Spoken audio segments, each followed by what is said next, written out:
there's another BMW. Swap top. Oh man.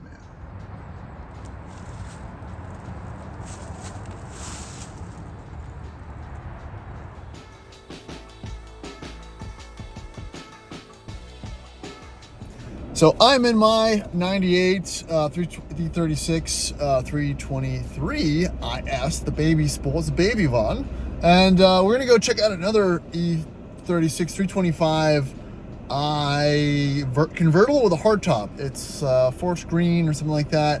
It's got 70-ish thousand miles. We're gonna pick it up, check it out, drive back to the shop, do a state inspection on it, and may make an offer. Again, I'm not a convertible guy, but it does have a hardtop. Hardtops are worth, I don't know, between like $1,500 and $2,000. So for the price of the car and the hardtop, I think we might be able to make a couple bucks here. And it's also a chance to drive another E36 and kind of pair it against my high mileage 230,000 mile one. Because BMWs are essentially car rovers. They're addictive. They're fairly cheap. You can accumulate a lot of them and they break often. So it's kind of all in the same realm or category. And it is a very cold 25-degree day here. Having some kind of cold start issues. A little of a long crank on the E36. This door didn't want to open. It was frozen shut, so I had to come in through the passenger door. But that's, that's why you're here.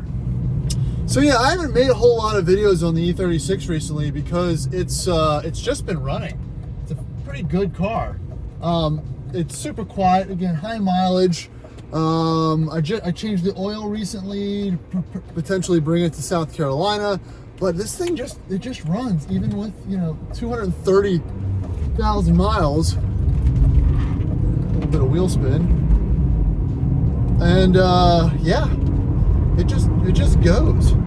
Again, my theory with these 323s is I just think they're just a better car due to the fact that it has the smaller, not really smaller motor, but a little bit underrated on power.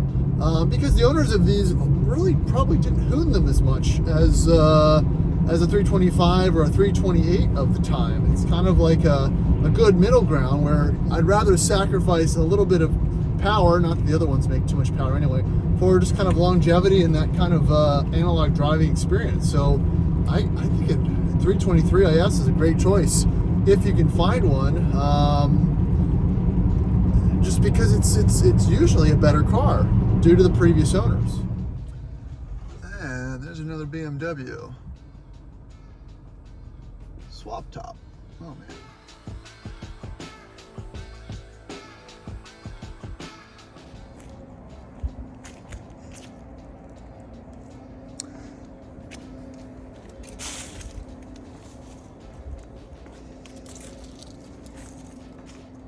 Not bad for an E36. Usually these don't have paint. Usually the hood's gone and everything else is gone, but I think this one's so far looks pretty good. And I'll tell you what, there's not a lot of cars that look great with a hardtop, but this, in comparison, not bad. Really kind of almost looks like a 7 Series, like a 740, with that particular, I guess with the wheels and the hardtop. All right, so let's see what the inside looks like. And just like mine, well, mine is manual seats, which I do like. This one has the power non-sport seats. But it is a manual. It looks like we've got the broken glove box that E36s suffer from, and some other stuff. Yeah, so here it is. Again, everything looks good. It's a garage kept car. Interior, needs a little bit of E36 touch up and whatnot. But I think this is worth checking out. So let's take it for a spin. I'll do a walk around a little bit later. I gotta get out of here now. All right, E36. Now this one had an odometer swap. The other one died. Oh, those are my keys. That's not gonna work. And they replaced it with a used unit. So this car had 70,000 miles on it. I'm not sure what it's reading now. Fires right up. Definitely sounds strong. It's got a full tank of gas, 132,000 miles, which is not correct. Let's get some heat going on in here. And he has not driven it in the winter yet because everything is still set on AC on the dash. That's not even, they didn't even try. So let me see. Oh, it got heated seats, which is, you know, something I don't, would be pretty nice. All the lights come on, ABS lights on, you know, old car stuff. My head is touching the top of this, soft top. It's got a, yeah, soft top's not, or sorry, hard top could use a little work on the inside. All right, let's get out of here. All right, let's see what it does.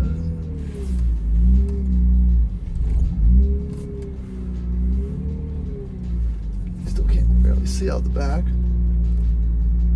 But I'll tell you what, the steering already feels much tighter than mine. The transmission bushings are actually good. No slop there. Like I said, my car's got 230,000 miles. This has 75 or 70. And I think that that delta makes a difference. All right, some other interesting factors. It has the manual climate control, which I would think would be more popular, but I usually see it on early model 94, 95, and I think this is a 96 or 97. But we got fog lights and all the E36, but so far the car feels really tight, which is it's good, because even though the car is old, you know, the mileage, you get lower mileage, it does matter. I used to think that it didn't. You could just engineer out that age of wear of components by adding new components, but mileage matters. Also, even with the hardtop on, no real squeaks or rattles or anything. Power feels fine. It's coming up to temp. My car's got a stuck thermostat. This one, obviously, even though it's been on for less than a minute and a half, is already coming up to temp. All right, so I've been driving for a second here, and do a little pull from third. The transmission's not slipping. Again, steering feels nice and tight. I don't know if you can hear it, but I can kind of feel a little wheel bearing front right. Definitely, as I kind of go side to side, you kind of feel it go in and out, which, you know, probably it's original. Pickup is good, a little downshift. Maybe we do another little pull coming out of the neighborhood here. Make sure everything's on the up and up, you know, for science.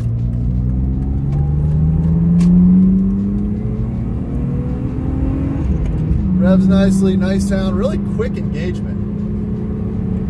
Again, the fact that my shifter bushings have another 200,000 miles on them or whatever, or 150,000 miles, really makes a difference.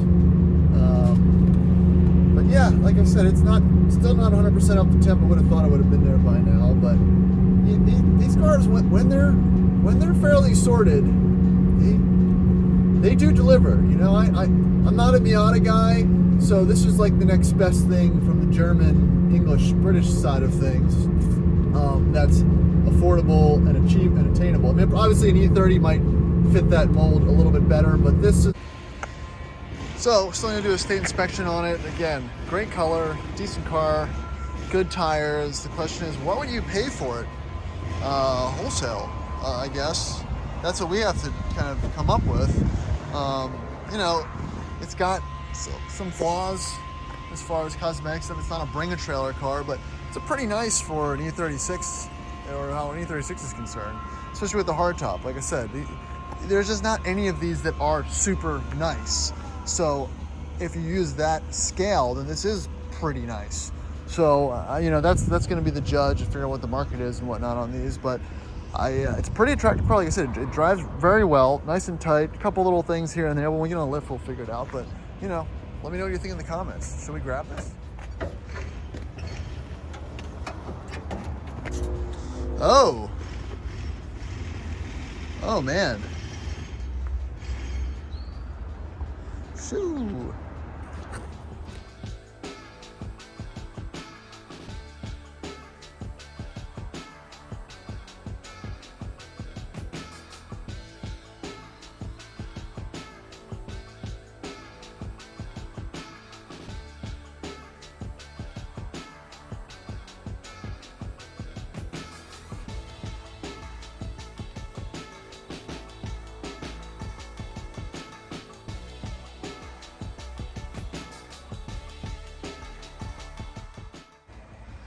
So, there's a wash. And that paint really is great. It was kind of hard to tell yesterday with all the frost on it, but that's a really good color. It looks pretty darn good. I think someone's gonna want this car. I think I want this car. So we got the shop to take a look at the car and do a state inspection on it, and it failed, which of course I knew there was going to be probably something that it needed, but something very odd. It needs 2 struts on the passenger side, so it's not front and back. We need 2 lefts, or sorry, 2 rights, to make this legal. They're leaking pretty bad apparently, so you can't really put 2 struts on one side, so you're probably gonna do 4. So it needs struts and probably some front brakes. They're at the point, they're not failing yet, but they'll probably need some love in the next year or 2. But other than that, the ABS light, which we didn't go into, we'll look at that. Car's pretty good. Again, 70,000 miles. So I'm feeling better about this one. Finally got the rest of the wheel cleaned up, and this paint really is Estro green or whatever it's called. Really does look awesome. I was poking around in the trunk as well, and I found some documentation, full toolkit as well, obviously. And look what I found in here. Yeah, that's the original, I guess, used window sticker. Not a whole lot of options, right? This is 95, so I got the year wrong. But man, around 40 grand back in 1990, I don't know, probably 6.